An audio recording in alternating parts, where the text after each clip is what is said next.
भजनलाल शर्मा के अथक प्रयासों एवं पहल पर प्रदेश में जल जीवन मिशन के कार्यों को गति प्रदान करने के लिए 23 जिलों के 46 पंचायत समितियों के 507 गांवों में 181 कार्यादेश जारी करने के लिए 658.12 करोड़ रुपए स्वीकृत किए गए हैं। इससे न केवल प्रदेश में जल जीवन मिशन के कार्यों को गति मिलेगी, बल्कि इन जिलों के 1.12 लाख घरों में घरेलू जल कनेक्शन उपलब्ध करवाकर लाभान्वित किया जाएगा। मुख्यमंत्री भजनलाल शर्मा ने बताया कि जल जीवन मिशन योजना केंद्र सरकार की एक महत्वाकांक्षी योजना है, लेकिन पूर्ववर्ती सरकार ने इस योजना को गंभीरता से नहीं लिया, जिसकी वजह से निर्धारित समय अवधि में काम पूरे नहीं हो सके।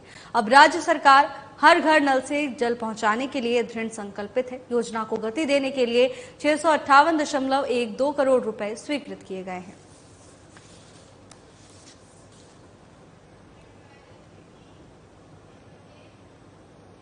राजस्थान विधानसभा अध्यक्ष वासुदेव देवनानी 4 देशों की यात्रा के दौरान मंगलवार को ऑस्ट्रेलिया के सिडनी पहुंचे। इस दौरान देवनानी का सिडनी पहुंचने पर अधिकारियों ने स्वागत किया। देवनानी ने सिडनी में आयोजित भारत रीजन के 67वें राष्ट्रमंडल संसदीय संघ के सम्मेलन की डेलीगेट ब्रीफिंग में भाग लिया। देवनानी ने सम्मेलन में मौजूद उत्तर प्रदेश, उत्तराखंड, कर्नाटक, तमिलनाडु सहित भारत के विभिन्न प्रदेशों के विधानसभा अध्यक्षगण और सांसदगण से मुलाकात की। इस मौके पर देवनानी ने कहा कि राजस्थान प्रदेश की अपनी समृद्ध विरासत, परंपराओं और प्राकृतिक सुंदरता के लिए विशिष्ट पहचान है। जयपुर के महल, उदयपुर की झीलें और जोधपुर, बीकानेर और जैसलमेर के भव्य दुर्ग देसी तथा विदेशी सैलानियों के लिए पसंदीदा स्थान है। राज्य के प्रसिद्ध पर्यटन स्थलों का भ्रमण करने के लिए प्रतिदिन हजारों की संख्या में पर्यटक यहां आते हैं। देवनानी इस अध्ययन यात्रा के दौरान विभिन्न देशों के विधायी निकायों का अवलोकन करने के साथ संसदीय प्रतिनिधिगण से लोकतांत्रिक मूल्यों के सुदृढ़ीकरण से संबंधित विभिन्न विषयों पर विचार विमर्श करेंगे। उल्लेखनीय है कि प्रतिवर्ष आयोजित होने वाले इस सम्मेलन में विभिन्न राज्यों की विधानसभाओं के अध्यक्षगण एक मंच पर एकत्रित होकर लोकतांत्रिक व्यवस्थाओं के लिए विभिन्न विषयों पर संवाद करते हैं। इस बार का राष्ट्रमंडल संसदीय संघ का सम्मेलन ऑस्ट्रेलिया में 5 से 8 नवंबर तक हो रहा है। संसदीय संघ का ये 67वां सम्मेलन है। इस सम्मेलन में भाग लेने के लिए अध्यक्ष देवनानी के साथ विधानसभा के विशिष्ट सचिव भारत भूषण शर्मा भी गए हैं।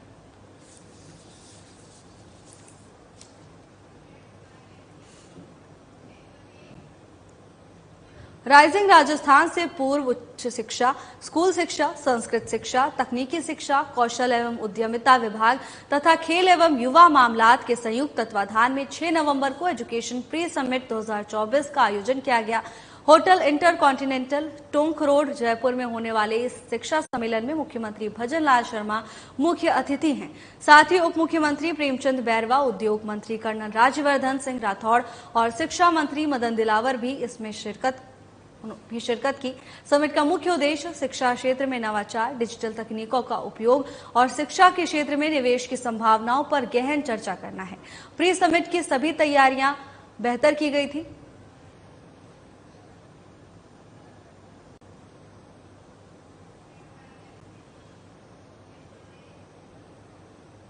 Rising Rajasthan global investment summit 2024 की तैयारियों की समीक्षा करते हुए मुख्य सचिव सुधांशु पंत ने पर्यटन, सामान्य प्रशासन, नगरीय विकास विभाग और सूचना एवं जनसंपर्क निदेशालय को निर्देश दिए कि वो 9 से 11 दिसंबर तक जयपुर में होने वाले इस इन्वेस्टमेंट समिट 2024 के सुव्यवस्थित और सफल आयोजन के लिए हर संभव प्रयास करें।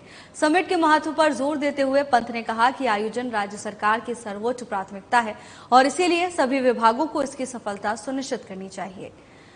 इस समिट के तहत राजधानी रायपुर के सौंदर्यीकरण, मीडिया एवं प्रचार तथा ब्रांडिंग, राजकीय अतिथियों के लिए प्रोटोकॉल एवं आवास, सांस्कृतिक कार्यक्रम तथा पर्यटन और अन्य व्यवस्थाओं पर गठित समितियों द्वारा की गई प्रगति की समीक्षा करते हुए मुख्य सचिव पंत ने कहा कि rising Rajasthan global investment summit 2024 केवल 1 ही महीना बचा है और इस दौरान सभी संबंधित विभागों को इस आयोजन के सुव्यवस्थित क्रियान्वयन पर अपना ध्यान केंद्रित करना चाहिए।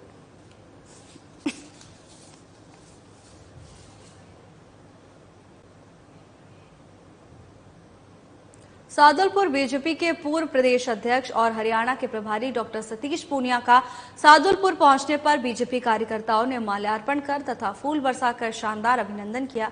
पूनिया के स्वागत के लिए शहर में जगह जगह तोरण द्वार भी बनाए गए थे। तो वहीं बीजेपी नेता डॉक्टर सतीश पूनिया ने 68वीं राज्य स्तरीय एथलेटिक्स प्रतियोगिता का रंगारंग कार्यक्रम में शुभारंभ किया। चूरू सड़क पर लगभग 10:30 बजे जैसे ही बीजेपी नेता डॉक्टर सतीश पूनिया पहुंचे तो सैकड़ों कार्यकर्ताओं ने उनकी अगवानी कर जिंदाबाद नारों के साथ अभिनंदन किया। इस दौरान जुलूस के रूप में पूनिया को शहीद स्मारक लाया गया, जहां पूनिया ने शहीदों को श्रद्धांजलि अर्पित की। शहीद स्मारक से खुली जीप पर सजी बग्गी में पूनिया सवार हुए और डीजे साउंड पर नाचते गाते कार्यकर्ता जुलूस में पूनिया का स्वागत करते हुए चल रहे थे। जगह जगह शहर के प्रमुख गणमान्य लोगों ने पूनिया का अभिनंदन किया। 68वें राज्य स्तरीय एथलेटिक्स जो स्कूली गेम्स हुए हैं राजगढ़ में। राजगढ़ जो है वो खेलों के लिए प्रसिद्ध है और यहाँ से काफ़ी खिलाड़ियों ने इंटरनेशनल लेवल पे मेडल जीते। आज मुझे मेरी जन्मभूमि पे उसी ग्राउंड पे आज आके एक अतिथि के तौर पे आने का सौभाग्य मिला, जिस ग्राउंड में मैंने तैयारी की थी, जिस स्कूल में मैं स्टूडेंट था। मैं सभी खिलाड़ियों को बहुत बहुत शुभकामनाएं देता हूं और कहना चाहता हूं उनको कि खेल की भावना से खेलना है। आज हमें चीफ गेस्ट के तौर पे माननीय सतीश पूनिया जी आए हैं। पूनिया जी यहाँ से जन्म लेकर के बहुत उच्च स्तर पर पहुँचे हैं। उनके व्यक्तित्व को, उनके सरल स्वभाव को और उन्होंने जो कार्य किया उनको हम याद करते हैं हमेशा और उनका हमें मार्गदर्शन भी मिलता रहता है। ऑर्गेनाइजेशन को मैं बहुत बहुत धन्यवाद देता हूँ। एक शानदार कार्यक्रम रखा और खेल को गरिमापूर्ण तरीके से ओपनिंग सेरेमनी होना ये दर्शाता है कि खिलाड़ियों में कितना उत्साह है और सरकार के जितने भी खेल के प्रति योजनाएं हैं उन योजनाओं को अंतिम खिलाड़ी तक पहुंचाने का काम हम करेंगे। आज खेलों की भूमि राजगढ़ में 68वीं राज्य स्तरीय एथलेटिक्स प्रतियोगिता का शुभारंभ हुआ है। राजगढ़ वो धरती है जिसने देश को, प्रदेश को सबसे ज्यादा खिलाड़ी दिए हैं और इसलिए इस आयोजन का भी महत्व बढ़ जाता है। मैं आयोजकों को भी शुभकामनाएं देता हूं और बहुत ही गरिमापूर्ण तरीके से हमारे इस कार्यक्रम में जो ओलंपियन देवेंद्र झाझड़िया जी, मंजू बालाजी और अनूप सारण जी, इन तीनों ही इस माटी के वो खिलाड़ी जिन्होंने देश का नाम रोशन किया और इसलिए ये आयोजन सफल भी होंगे और इस आयोजन की गूंज भी पूरे दूर तक होगी। यहाँ के विद्यालय ने और यहाँ के भामाशाहों ने बहुत अच्छी व्यवस्था हजारों विद्यार्थियों के आवास की और उनके भोजन की और उनके खेलों के आयोजन की बेहतरीन व्यवस्था की है, तो मैं उनको भी साधुवाद देता हूँ। मुझे सौभाग्य मिला इन खेलों के शुभारंभ का और इसलिए मैं अपने आप को भी सौभाग्यशाली मानता हूं और शुभकामनाएं देता हूं अच्छे आयोजन के लिए और तमाम आयोजकों को बधाई देता हूं। बीजेपी प्रदेश अध्यक्ष मदन राठौड़, पूर्व प्रदेश अध्यक्ष अशोक परनामी और शिक्षा मंत्री मदन दिलावर ने दौसा के मोहल्ला खटिकान में आयोजित दिवाली स्नेह मिलन समारोह में शिरकत की। इस दौरान प्रदेश अध्यक्ष मदन राठौड़ ने कहा कि प्रदेश में विकास के नए आयाम स्थापित करने हैं तो बीजेपी प्रत्याशी को भारी बहुमत के साथ जिताकर विधानसभा भेजना होगा। बीजेपी की जीत के बाद क्षेत्र के विकास की गारंटी मंच पर उपस्थित प्रत्येक जननेता की होगी। स्नेह मिलन समारोह में प्रदेश मंत्री महेंद्र सैनी, विधायक संदीप शर्मा, रमेश खींची, पूर्व सांसद रामकुमार वर्मा, जिला अध्यक्ष प्रभुदयाल शर्मा, छगन बेनीवाल सहित बीजेपी पदाधिकारी, कार्यकर्ता और बड़ी संख्या में आमजन उपस्थित रहे।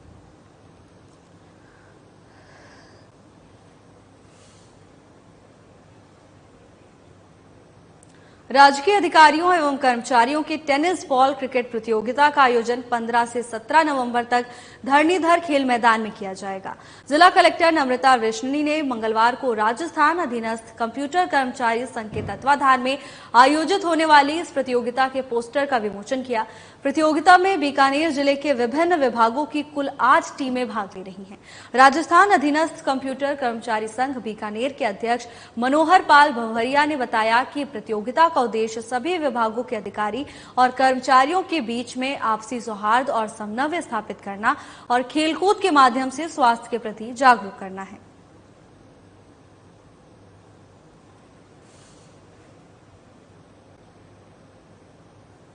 मुख्यमंत्री भजनलाल शर्मा और मुख्य सचिव द्वारा पूर्व में सभी जिला कलेक्टर को अवैध खनन, परिवहन और अतिक्रमण को सख्ती से रोकने हेतु कार्रवाई करने के लिए निर्देशित किया गया था। इसी के संदर्भ में मंगलवार को ब्यावर जिला कलेक्टर डॉक्टर महेंद्र खडगावत के आदेश पर रायपुर उपखंड अधिकारी के नेतृत्व में प्रशासन, पुलिस और खनिज विभाग के संयुक्त तत्वाधान में मंगलवार को अवैध खनन के विरुद्ध बड़ी कार्रवाई की गई।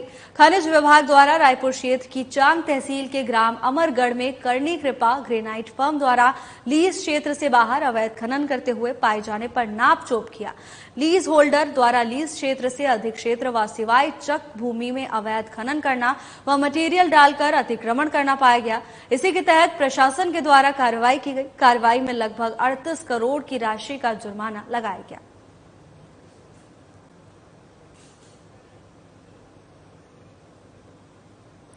भारतीय जनता पार्टी प्रदेश के उपचुनावों को लेकर पूर्ण रूप से सक्रिय नजर आ रही है। बीजेपी के प्रदेशाध्यक्ष मदन राठौड़ जहां हर उपचुनाव वाले विधानसभा क्षेत्र का दौरा कर बीजेपी कार्यकर्ताओं के साथ बैठक कर चुनावी रणनीति तय कर रहे हैं, तो वहीं बीजेपी प्रत्याशी के समर्थन में विकास के नाम पर आमजन से मतदान की अपील भी कर रहे हैं। इधर दूसरी ओर बीजेपी पदाधिकारी, कैबिनेट के मंत्री सरकार के कार्यों को लेकर जनता के बीच पहुंच रहे हैं। संगठन स्तर पर बीजेपी का एक पदाधिकारी कार्यकर्ता चुनाव में जुटा हुआ है। बीजेपी प्रदेश कार्यालय से महामंत्री श्रवण सिंह बगड़ी और उनकी टीम लगातार उपचुनावों में प्रवास कार्यक्रमों के साथ क्षेत्र की राजनीति में सक्रिय जननेताओं को आम जन के बीच भेज रहे हैं। बीजेपी प्रदेश कार्यालय पर नियमित रूप से चुनाव प्रबंधन के साथ प्रवास कार्यक्रम की रूपरेखा तय की जा रही है। राजस्थान में उपचुनावों को लेकर बीजेपी पूरी तरह से सक्रिय नजर आ रही है। लगातार शीर्ष नेतृत्व कार्यकर्ताओं तक पहुंच रहा है, तो वहीं दूसरी तरफ प्रचार प्रसार का सिलसिला भी जारी है। बीजेपी के प्रदेशाध्यक्ष मदन राठौड़ हर उपचुनाव वाले विधानसभा क्षेत्र का दौरा कर जनता तक पार्टी की नीतियों को पहुंचाने का काम कर रहे हैं, तो वहीं दूसरी तरफ लगातार कार्यकर्ताओं के साथ बैठक में उपचुनाव में जीत हासिल करने के लिए रणनीति बनाने पर भी जोर दिया जा रहा है। इसके साथ ही लगातार प्रदेश अध्यक्ष मदन राठौड़ बीजेपी प्रत्याशियों के पक्ष में जनता से वोट की अपील कर रहे हैं। बीजेपी प्रदेश अध्यक्ष मदन राठौड़ ने मंगलवार को दौसा विधानसभा क्षेत्र में बीजेपी प्रत्याशी जगमोहन मीणा के समर्थन में जनसभा की, तो वहीं दूसरी ओर कार्यकर्ताओं के साथ बैठक कर चुनावी चर्चाएं भी की। राठौड़ ने सर्व समाज की बैठक को संबोधित करते हुए कहा कि आज एक और विश्व की सबसे बड़ी राजनीतिक पार्टी है जिसने समाज के हर वर्ग, हर समुदाय के लिए कार्य किया। दूसरी ओर ऐसी पार्टी है जिसने केवल वोट बैंक की राजनीति को बढ़ावा दिया। बीजेपी ने अल्पसंख्यक वर्ग की चिंता को और उनको रहने के लिए आवाज दिया। मुस्लिम बहनों के लिए 3 तलाक को समाप्त करवाया। इतना ही नहीं, प्रधानमंत्री नरेंद्र मोदी ने हर गरीब, किसान, मजदूर, युवा और महिलाओं के कल्याण के लिए योजनाएं बनाई हैं, फिर चाहे वो किसी भी वर्ग या समुदाय का ही क्यों न हो।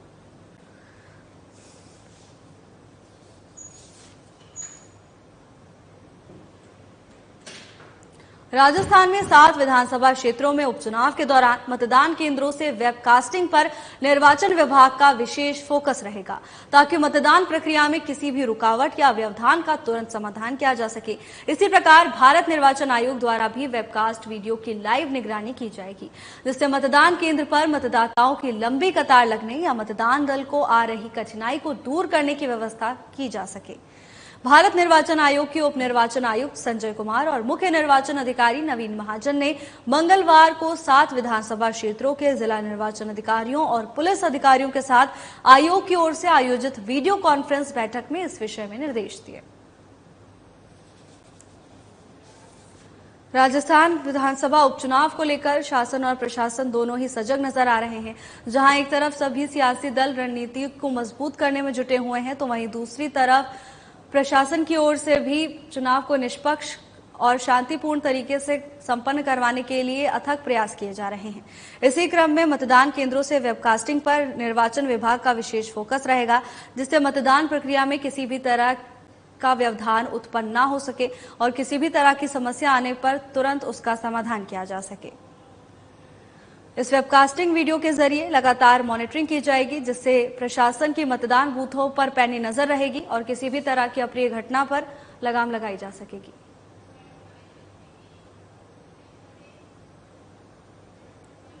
प्रदेश में 7 सीटों पर हो रहे विधानसभा उपचुनाव को लेकर भारतीय जनता पार्टी ने पूरी ताकत झोंक रखी है। भारतीय जनता पार्टी के मंत्री, विधायक और संगठन के लोग सभी समाजों तक पहुंचकर भारतीय जनता पार्टी के पक्ष में वोट डालने की अपील कर रहे हैं और सभी समाजों को अपनी ओर आकर्षित करने का प्रयास कर रहे हैं।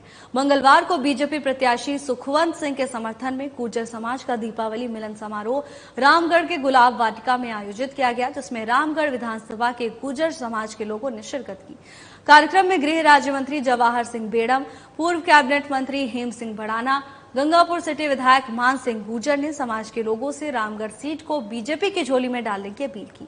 गृह राज्य मंत्री जवाहर सिंह मैडम ने फोन पर मुख्यमंत्री भजनलाल शर्मा से भी समाज के लोगों की बात कराई। इस दौरान मुख्यमंत्री भजनलाल शर्मा ने लोगों से रामा श्यामा की और भारतीय जनता पार्टी के पक्ष में वोट डालने की अपील की। प्रदेश में 7 सीटों पर विधानसभा उपचुनाव होने हैं, जिसको लेकर भारतीय जनता पार्टी पूरी तरह से अलर्ट नजर आ रही है। बीजेपी ने अपनी पूरी ताकत जीत हासिल करने के लिए झोंक दी है।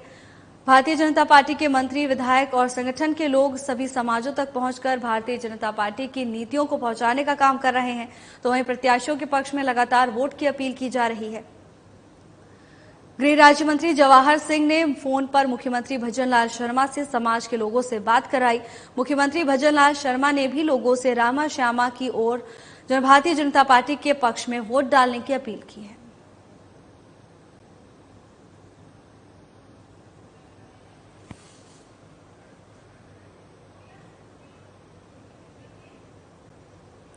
जिला कलेक्टर नम्रता वैष्णनी ने नगर निगम और जिले की विभिन्न नगर पालिकाओं में स्वच्छता ही सेवा अभियान के तहत किए जा रहे विभिन्न कार्यों की प्रगति की मंगलवार को समीक्षा की।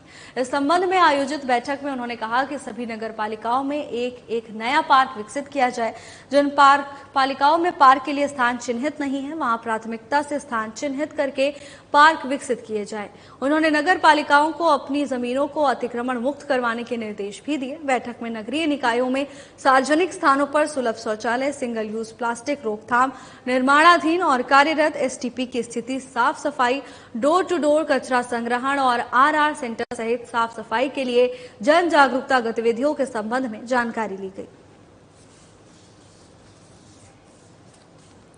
जिला कलेक्टर नम्रता वैष्णनी ने नगर निगम और जिले की विभिन्न नगर पालिकाओं में स्वच्छता ही सेवा अभियान के तहत विभिन्न विकास कार्यों की प्रगति की समीक्षा की। इस दौरान उन्होंने अधिकारियों को निर्देश दिए हैं कि जल्द से जल्द सभी काम पूरे कर लिए जाएं। इसके साथ ही पालिकाओं में पार्कों को विकसित करने के निर्देश भी जिला कलेक्टर की ओर से अधिकारियों को दिए गए हैं। इस बैठक में उन्होंने सभी नगर पालिकाओं में एक नया पार्क विकसित करने के निर्देश दिए हैं। इसके साथ ही उन्होंने नगर पालिकाओं को अतिक्रमण मुक्त करवाने के निर्देश भी दिए हैं।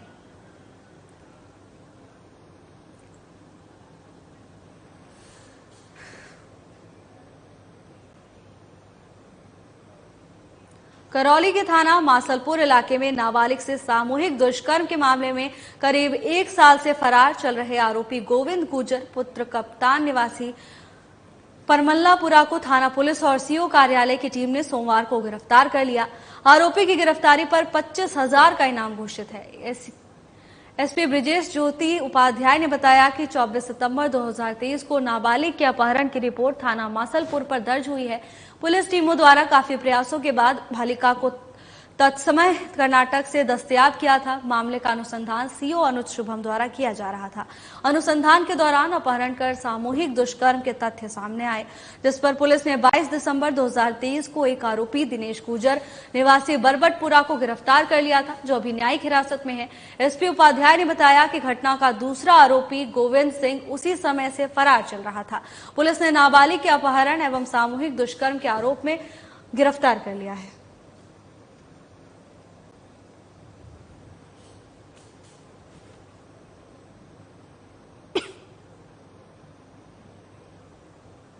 जगत गुरु रामानंदाचार्य राजस्थान संस्कृत विश्वविद्यालय ने विधानसभा उपचुनाव के कारण 13 नवंबर को होने वाली शिक्षा शास्त्री के प्रथम वर्ष एवं द्वितीय वर्ष की परीक्षा को स्थगित कर दिया है। परीक्षा नियंत्रक डॉक्टर शंभू कुमार झा ने बताया कि यह परीक्षा पूर्व निर्धारित समय और स्थान पर 16 नवंबर को होगी।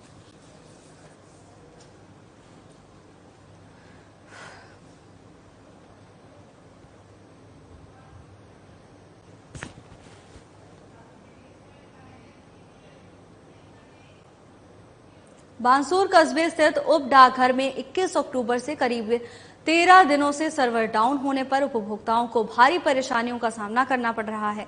डाकघर में डाली गई डाक अभी तक बांसूर उप डाकघर में रखी हुई है। डाकघर में सर्वर डाउन होने से डाकें रुकी हुई हैं, जिसके कारण उपभोक्ताओं के जरूरी कामकाज और रुपयों का लेन देन बंद पड़ा हुआ है, जिसमें दिवाली पर भी उपभोक्ताओं को रुपए नहीं मिलने पर परेशानी का सामना करना पड़ा। डाकघर में आधार कार्ड सेंटर पर भी कार्ड नहीं बनने पर लोगों को समस्या का सामना करना पड़ रहा है। मामले को लेकर पोस्टमास्टर अरविंद कुमार मीडिया के सामने नहीं आए। इसकी जगह वो मामले पर चुप्पी साधते हुए नजर आए। डाकघर में एक रजिस्ट्री करवाने आया था कि मेरा खाता था, उसको देखने आया था बैलेंस। इन्होंने कहा कि सर्वर खराब पड़ा है और पिछले कम से कम एक सप्ताह से, शायद और ज्यादा दिन हो गए, 10-12 दिन से यही हालत है। लोग आ रहे हैं जा रहे हैं बेचारे, और दीपावली पर जिनको 100-200 छोटी बचत ही है, यहाँ पर छोटी बचत वाले लोग हैं तो ज्यादा परेशान हो रहे हैं। दीपावली बेचारों की ऐसे ही निकली है बिना पैसे के। मेरे को मालूम नहीं था इनका सर्वर ठप पड़ा हुआ है, इसलिए मैंने वो डाक करवा दी। लेकिन वो डाक आज तक मैं ट्रैकिंग करके देख रहा हूँ तो वो डाक आज तक बांसूर ही दिखा रही है, आगे पहुँच नहीं पा रही है। और बहुत ही इमरजेंसी कोई डाक थी, तो इनका 15-20 दिन का समय हो गया, इनका सर्वर ठप पड़े हुए, इनके कोई सुनने वाला नहीं है। कस्टमर यहाँ के ज्यादा परेशान हो रहे हैं।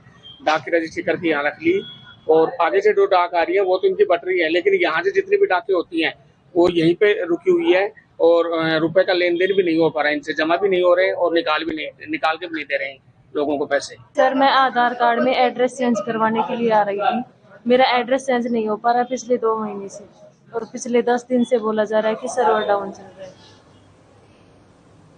राजस्थान विधानसभा के नेता प्रतिपक्ष टीकाराम जूली ने कहा कि प्रदेश के खानों पर छाए संकट से केंद्र और राज्य की कथित डबल इंजन सरकार की पोल खुल गई है।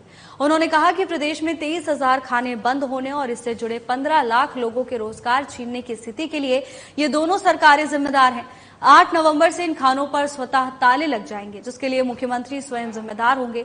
नेता प्रतिपक्ष टीकाराम जूली ने कहा कि नेशनल ग्रीन ट्रिब्यूनल ने प्रदेश के 23,000 खानों के एनवायरमेंट क्लियरेंस की एनओसी के जारी करने के लिए 7 नवंबर 2024 की अंतिम तिथि घोषित कर रखी है, लेकिन प्रदेश में राज्य स्तरीय पर्यावरण कमेटी नहीं होने से ये काम अटक गया है।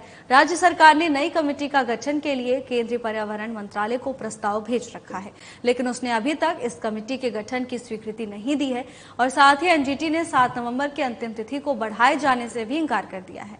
जूली ने कहा कि अगर केंद्र और राज्य सरकार में इतने अहम मसले पर भी समन्वय नहीं है तो फिर डबल इंजन सरकार के क्या मायने हैं। प्रदेश के अंदर एक बड़ा संकट उत्पन्न हो गया है। आज लगभग 23,000 खाने जो राजस्थान की हैं उनके एनजीटी के आदेश के बाद में बंद होने के कगार पे हैं। एनजीटी ने 7 नवंबर जो है अंतिम तिथि दी थी, लेकिन राजस्थान सरकार अभी तक पर्यावरण की कमेटी नहीं बना पाई है और कमेटी जो बननी है वो भारत सरकार के सहयोग से, उनकी अप्रूवल से ही बननी है। लेकिन डबल इंजन की सरकार कहने वाले लोग आज इस मामले में आगे कदम नहीं बढ़ा पा रहे हैं और स्थिति ये हो रही है कि 23,000 खाने बंद होने से लगभग 15,000 लोगों के जो है भविष्य पे प्रश्न चिन्ह लग जाएगा, उनका रोजगार हाथ से चला जाएगा। और ये सरकार जो है सोई हुई है, इनको पता ही नहीं है कि हमें एक कमेटी बनाकर एनजीटी में भी पेश होना है। तो ये स्थिति सरकार की है, असमंजस की स्थिति सरकार की बनी हुई है। International prosthetic and orthotic day Rajasthan university of health science के पीएमआर डिपार्टमेंट में सेलिब्रेट किया गया। Orthotic and prosthetic association of India Rajasthan chapter के तत्वाधान में ये कार्यक्रम आयोजित हुआ, जिसमें अध्यक्ष सुरेंद्र सोनवाल ने दिव्यांग लोगों को सशक्त बनाने के लिए उनके उपयोग के बारे में बताया। उन्होंने कहा कि Rajasthan university of health science भी इस दिशा में प्रयासरत है और भविष्य में ये सेवा आरयूएचएस में उपलब्ध कराने की दिशा में प्रयासरत है। कार्यक्रम की अध्यक्षता डॉक्टर आशा लता चौधरी ने की। मौके पर doctor Jitendra Bhinda, doctor Rajeev Agarwal, doctor Kapil, doctor Vijay, doctor Niranjan, doctor Hanuman Sharma समेत कई लोग उपस्थित रहे।